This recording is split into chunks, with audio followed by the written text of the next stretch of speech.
Hello and welcome back to the Consistory of the coelc YouTube channel. I'm your host for this video, Reverend Zabel of St. John's Evangelical Lutheran Church located in Dalby, Queensland, Australia. Welcome back to our mini-series Ask the Consistory, where we answer listener questions. On today's video, I want to go through the coelc's position on church fellowship.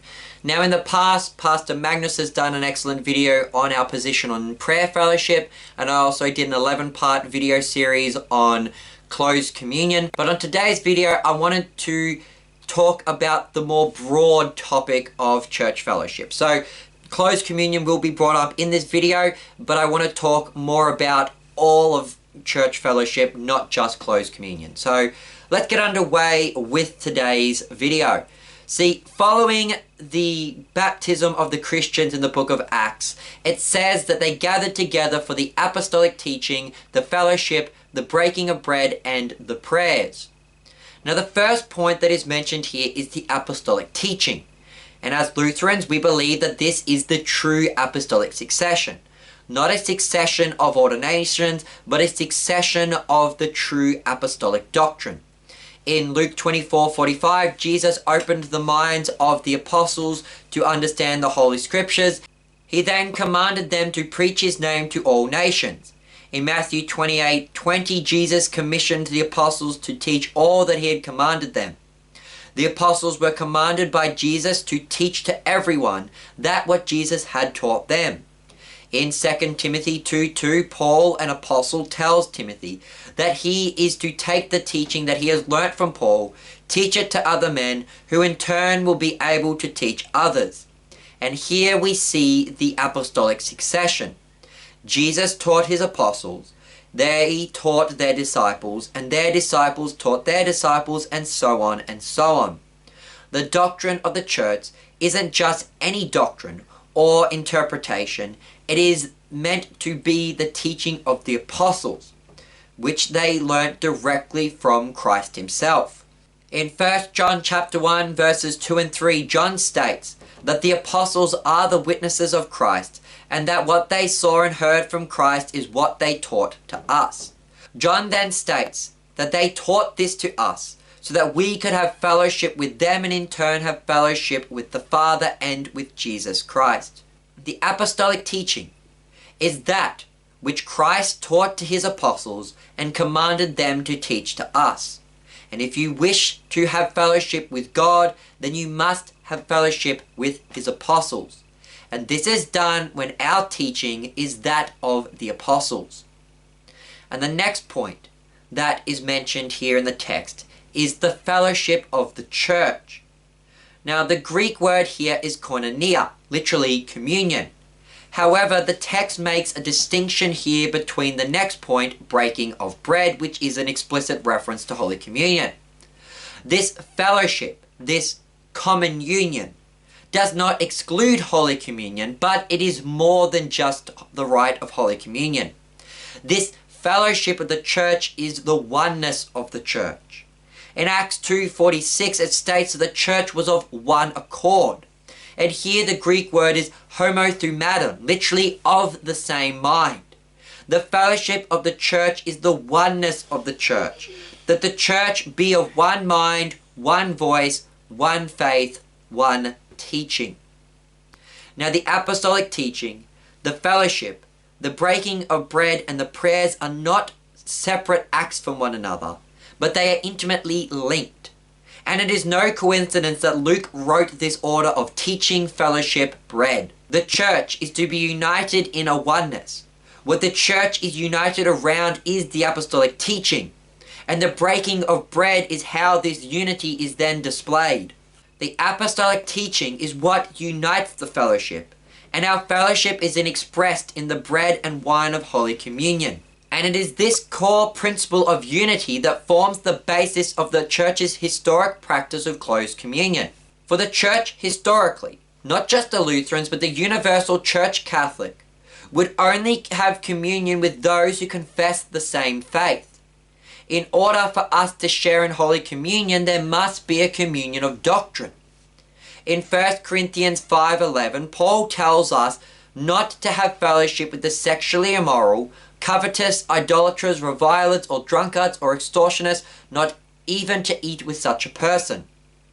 Now the church has always understood that Paul's command here not to eat with them is a reference to communion and not to the meal table.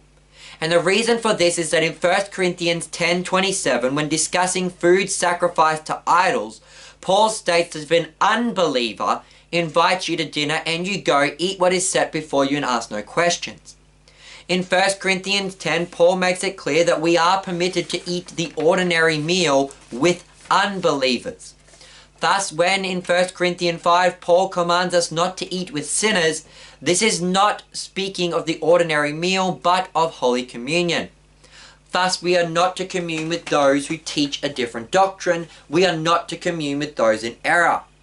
Additionally, Paul warns us in Romans 16:17 to mark and avoid those who teach a different doctrine. Those who fail to mark and avoid false teachers are also in error and must also be marked and avoided. As St. John tells us in 2 John verses 10 and 11, do not welcome false teachers, and whoever welcomes a false teacher partakes in his error. Paul warns us in 1 Timothy 5:22, do not partake in the sins of others. Additionally, in Revelation 18 verse 4, a voice from heaven cries out to the people of God who are within Babylon the Great. Babylon the Great is here a heterodox church, a false church. Yet the text clearly says that there are people inside that false church who are my people. That is, the people of God, orthodox true believers. The voice from heaven cries out to these true believers to come out of her, lest you partake in her sins, lest you receive her plagues. Thus, the orthodox are called to break fellowship with heterodox church bodies. And henceforth, the church historically has not only withheld communion from the heterodox, but we have also withheld communion from the orthodox who are in fellowship with the heterodox. Even in the early church, when there was a dispute regarding the two natures of Christ, those who belonged to the Alexandrian diocese were not permitted to commune in the Antioch diocese, and those who belonged to the Antioch diocese were not permitted to commune in the Alexandrian diocese. The reason for this is that the church has always taught that Holy Communion is not just between you and God, but between you, God, and those whom you commune with. Thus, those who commune at the same rail must have the same confession. As Acts 2 teaches, the church should be of the same mind. In order to share in the common union of the sacrament, there must be a common union of teaching. It was the Pietist Lutherans who introduced into the Lutheran Church the practice of selective fellowship. And this stemmed from the Pietist focus on the personal relationship with God. Thus, the Pietists were not concerned with the wider fellowship of the individual, but with their personal confession. Thus, the Pietist Lutherans opened the communion railing to individuals who held to an orthodox confession. It didn't matter if they belonged to a heterodox church, as long as they could personally confess an orthodox teaching, they were allowed to commune. The liberal theologians took this a step further, no longer asking for a confession and holding that communion was just between God and the individual. Thus, it was up to the individual to take responsibility for their own confession of faith. The Pietist practice of selective fellowship and the liberal practice of open communion has destroyed the common union of communion. They have done away with the idea that the union of the sacrament should be joined to the union of doctrine. They have instead made communion all about me and God and forgotten about my relationship with the wider church.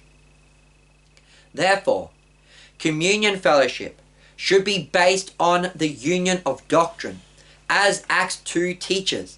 These three things go together: teaching, unity, and communion. Our unity should be based on a united doctrine and expressed in a unified communion. But one will ask us, what level of doctrinal agreement must there be in order for us to commune together?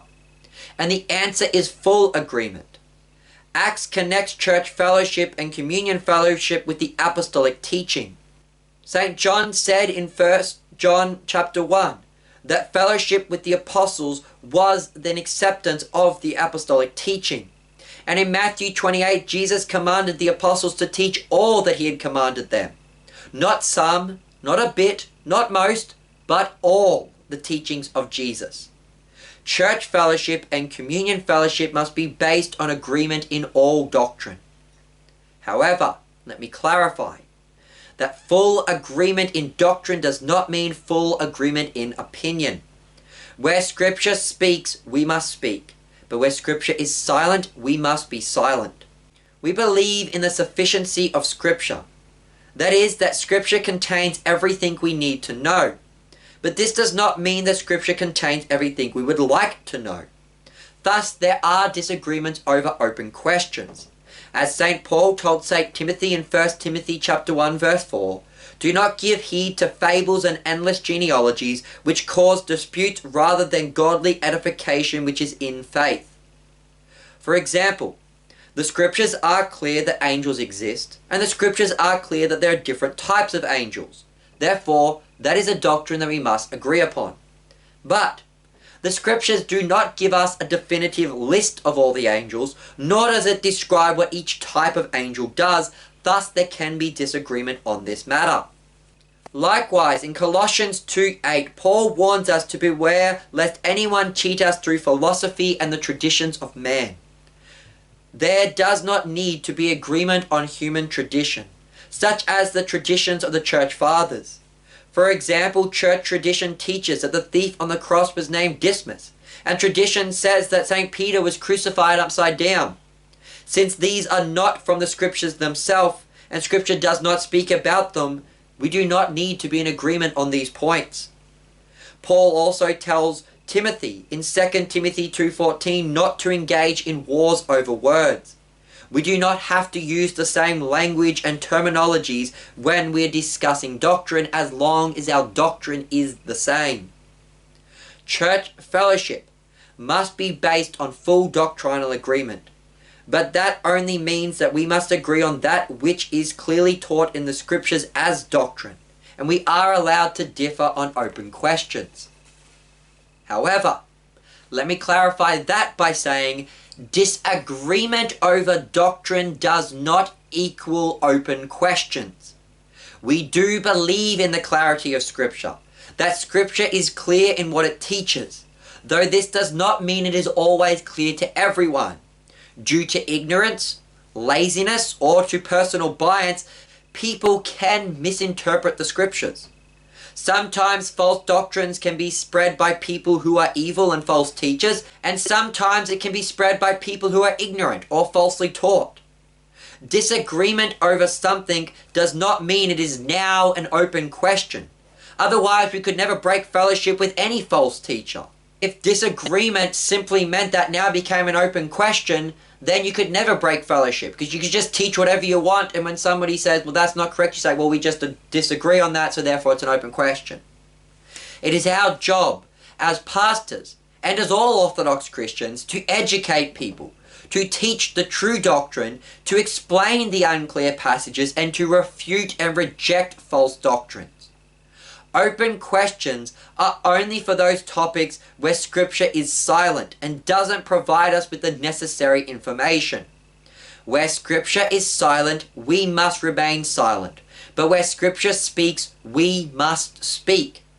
And where Scripture speaks, we must have full doctrinal agreement. And so that wraps up this video on the doctrine of church fellowship. I've been your host, Reverend Jake Zabel. Goodbye, and God bless.